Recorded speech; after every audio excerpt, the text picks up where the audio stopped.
Hello friends, now हम अभी इसके अंदर क्लास 10th का आप देखेंगे यहाँ पे क्लास 10th की एक्सरसाइज 3.2 करेंगे। इसके अंदर हम क्वेश्चन नंबर 1 से स्टार्टिंग करेंगे। सबसे पहले क्वेश्चन नंबर 1 में वो क्या कह रहा है? Aftab tales his daughter 7 years ago I was 7 times as old as you were then. Also 3 years from now I shall be 3 times as old as you will be. Represent the situation algebraically and graphically. आपको ये situation algebraically और graphically दोनों तरीके से दिखानी है। सबसे पहले आप क्वेश्चन को समझिए। आफ्ताब अपनी पुत्री से कहता है कि 7 वर्ष पूर्व मैं तुमसे 7 गुनी आयु का था, मतलब आज से 7 साल पहले मैं तुमसे 7 गुना बड़ा था और अब से इस टाइम से मैं तुमसे केवल 3 गुनी आयु का हो जाऊंगा। कब? 3 साल बाद। ठीक है, सबसे पहले आप एक यहाँ पर सैंपल से समझिए।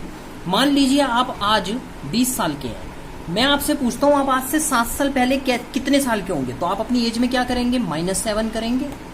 मैं आपसे कहता हूँ अभी आप अगर 20 साल के हैं तो आज से 3 साल बाद आप क्या करेंगे? आप +3 करेंगे इसके। तो ये चीजें आपको समझना ज्यादा जरूरी है। मान लीजिए एक बंदा है ए और एक बंदा है बी। ठीक है, मैं बोलता हूं कि ए की एज है 20 साल और बी की एज है 15 साल। मैं कहता हूं कि आज से 5 साल पहले, तो अब अगर मान लीजिए मैंने आज से 5 साल पहले की बात करी है, यहां ए और बी ले लेते हैं हम लोग। ठीक है, यहां है 20 और यहां है ये बी हमारा 15 साल का। 5 साल पहले, तो सबसे पहले तो आप क्या करेंगे? इसकी एज में से 5 क्या करेंगे? माइनस करेंगे। और इसकी एज में से भी आप 5 क्या करेंगे? माइनस करेंगे। फिर मैं बोलता हूं आज से 5 साल पहले ये जो ए है ये बी का दुगना था, तो ध्यान रखिएगा इसका 2 टाइम्स यहां पर आएगा। समझ में आ गई?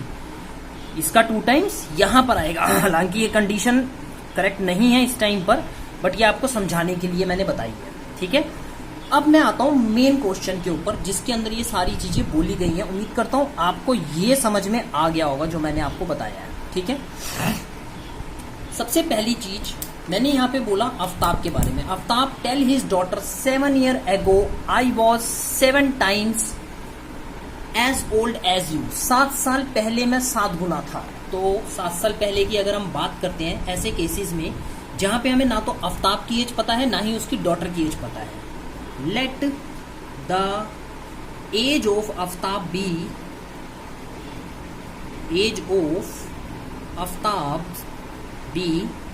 X year। हम मान लेते हैं कि आफ्ताब जो है वो X ईयर का है। ठीक है, and the age of Aftab daughters, या हिज डॉटर लिख लो आप, his daughter be Y year. हमने मान लिया कि ये X ईयर का था और इसकी जो डॉटर है वो Y ईयर की थी। सबसे पहले उसने क्वेश्चन में क्या बोला है? 7 साल पहले, 7 years ago। तो आप यहां लिखेंगे 7 years ago, 7 साल पहले क्या हुआ था। ठीक है, तो 7 साल पहले आफ्ताब की एज कितनी होगी? सबसे पहले ये बताइए आफ्ताब की एज। अगर आज आफ्ताब 7X ईयर का है तो 7 साल पहले -7 हो जाएगा उसकी एज में से, या नहीं होगा? ठीक है, आफ्ताब की डॉटर कैसी होगी? आफ्ताब डॉटर, उसकी डॉटर की एज कितनी होगी? कितनी होगी? Y -7। अगर वो Y ईयर की है तो उसमें से भी 7 साल माइनस हो जाएंगे। यहां पे एज जरूर लिख लीजिएगा, एज ऑफ और एज ऑफ। ठीक है, अब आता है according to the question. According जो क्वेश्चन में बोला गया है, क्वेश्चन में क्या बोला गया है? अकॉर्डिंग टू क्वेश्चन आप यहां पे लिखेंगे आफ्ताब था X -7 ईयर का और वो अपनी बेटी का 7 टाइम्स था, तो उसकी डॉटर की एज के आगे आप मल्टीप्लाई 7 करेंगे। कई बच्चे आफ्ताब की एज के आगे मल्टीप्लाई 7 कर देते हैं, जो कि गलत हो जाता है उनका। ठीक है, फिर वो कहते हैं कि हमने तो ठीक किया था, मैडम ने हमारा गलत कर दिया। नहीं, आप गलत करते हो इसलिए टीचर आपका गलत करती है। तो X -7, 7 हमने उसकी डॉटर के आगे, क्योंकि वो अपनी डॉटर की एज का 7 टाइम्स है। ठीक है, इस कंडीशन को आप सॉल्व करेंगे। X -7 7 को y से मल्टीप्लाई किया 7y हो जाएगा, 7 को 7 से किया -49 हो जाएगा। यहाँ पे ये x ये और ये मैंने आपस में कैंसिल कर दिया, तो यहाँ पे क्या बचा, x is equal to 7 minus में 40, 7y माइनस में 42। तो यहाँ पर देखा जाए तो ये कंडीशन मेरी एक बन के तैयार हो गई है ग्राफिकली, जो मुझे बनाना होता है। मैं इसको आगे और कुछ नहीं करूंगा, ठीक है, ये हो गया मेरा। अब इसके बाद मैं आता हूं सेकंड पार्ट पे। सेकंड पार्ट पे उसने क्या बोला है, अगेन यहां पे करेंगे अब हम 3 years ago, आफ्टर 3 years बोला है ना इसने, 3 years hence, ठीक है। तो यहां पे क्या होगा, 3 साल बाद एज ऑफ आफ्ताब, आफ्ताब की एज कितनी होगी, अब मुझे बताने की जरूरत नहीं है, आप करेंगे x प्लस में 3, ठीक है। Age of Aftab's daughter, Aftab's की डॉटर की एज कितनी होगी, y प्लस में 3, ठीक है। ये चीज क्लियर हो गई आपको। अब इसके बाद आप देखिए, इसको हमें क्या करना है, according to question, okay. Question में क्या बोला है उसने कि वो अपनी बेटी से कहता है कि मैं तुमसे 3 गुना ज्यादा हो जाऊंगा। तो पक्की बात है, आफ्ताब की एज है x प्लस 3 3 साल बाद, उसकी बेटी की एज है y प्लस 3, वो अपनी डॉटर का 3 गुना है, तो यहाँ पे 3 लगा दिया मैंने। कंडीशन को सॉल्व करूंगा तो क्या बनेगा, x प्लस में 3 is equal to 3y plus में 3 3 जा 9। यहां से 3 में से इसको माइनस किया तो यहाँ पे मेरी सेकंड कंडीशन भी निकल के आ जाती है। क्या आती है मेरी सेकंड कंडीशन, आप यहां देख सकते हैं क्या आएगी मेरी second condition, x is equal to 3y plus में 6। ये मेरी बन गई सेकंड कंडीशन, ठीक है। अब यहाँ पे क्योंकि उसने ग्राफिकली बोला है हमें कि हमें ज्योमेट्रिकली और ग्राफिकली करना है, तो ये अभी हम ज्योमेट्रिकली काम कर रहे हैं, ग्राफिकली अब हम इसके पॉइंट्स निकालेंगे। ये है मेरी इक्वेशन 1 और इसको मैं बोल दूंगा 2, ठीक है। तो आप लिखेंगे यहाँ पर फ्रॉम इक्वेशन 1, आप इक्वेशन 1 से सॉल्व कर रहे हैं। 1 क्या है, x is equal to 7y minus में 42। अब आप इसके निकालेंगे पॉइंट्स।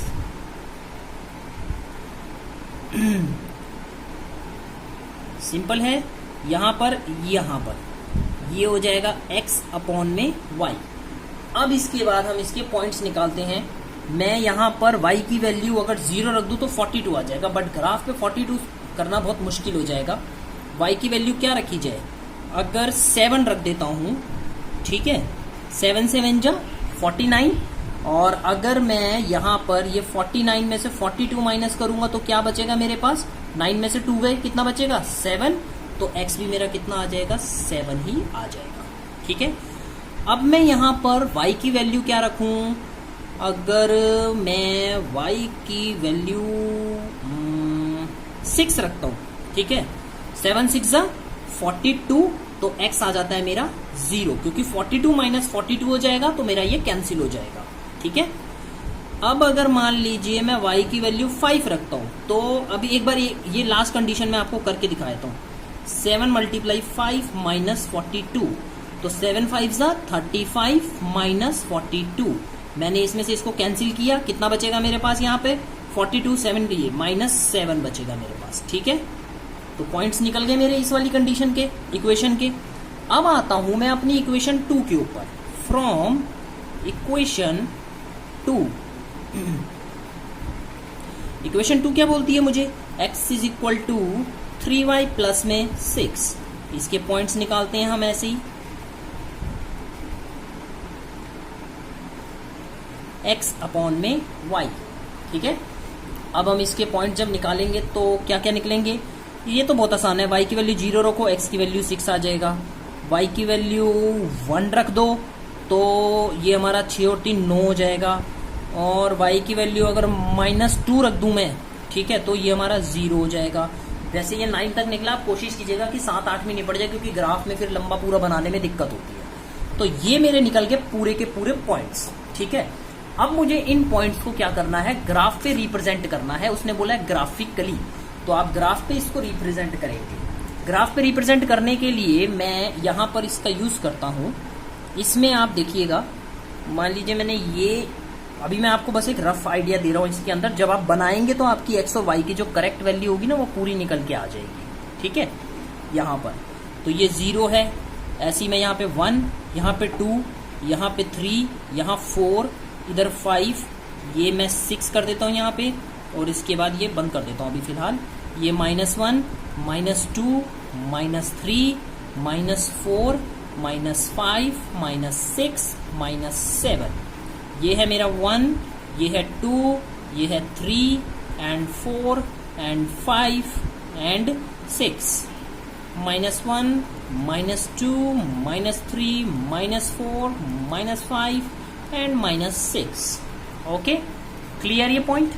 अब इसमें आप देखिए, मान लीजिए मुझे यही पॉइंट प्लॉट करने हैं, x7 y7। अब मैं x का यहाँ पे 7 बना नहीं पाया क्योंकि स्पेस की यहाँ पे शॉर्टेज हो गई है। चलिए x0 y6, x0 है, y मेरा 6 है, यहाँ पर आ रहा है, मैंने यहाँ पे लिख दिया, और ये पॉइंट पे लिखूंगा भी कि ये 0 6 है। याद रखिएगा 6 0 मत लिख दीजिएगा, कहीं पता लगे आपने 6 0 लिख दिया और उसके बाद हो गई सारी गड़बड़। ठीक है, फिर उसने बोला है x है -7 और y है 5। चलिए -7 तो फिर भी मुझे मिल जाएगा। ठीक है, ये रहा -7 और y बोला है 5, तो ये पॉइंट अप्रोक्स यहाँ पर आ जाएगा। ठीक है, क्लियर ये पॉइंट। तो अब मैं यहाँ पे जब इसका ग्राफ बनाऊंगा तो यहाँ से ये मेरी सीधी लाइन ऐसे खींच के आ जाएगी। ठीक है, दूसरे पॉइंट को अगर मैं बनाऊं तो उसमें था 0 6, x है मेरा 6 तो y है मेरा 0, तो एक पॉइंट तो मेरा यही बन गया। एक है 1 9, ठीक है, -2 0, y है -2, तो ये बन जाएगा। ठीक है, यहाँ से भी एक लाइन डालूंगा तो ये लाइन यहाँ पे भी चली जाएगी। अब यहाँ पे क्या हो रहा है आपका हमने ये भी दिखा दिया कि ये ग्राफिकल रिप्रेजेंटेशन हमने इसका कर दिया। अब आप सोचेंगे कि इसमें एज तो बताई नहीं, क्योंकि वो क्वेश्चन में उसने सिर्फ यही बोला है कि हमें इस कंडीशन को अलजेब्रिकली और ग्राफिकली दिखाना है, एज इसमें नहीं है।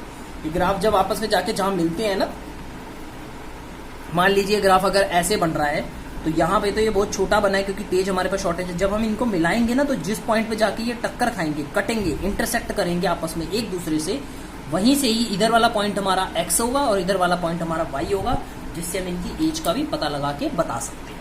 ठीक है, तो ये था हमारा क्वेश्चन नंबर 1 जो कि हमने कर लिया। ओके, अब हम करेंगे एक्सरसाइज का क्वेश्चन नंबर 2।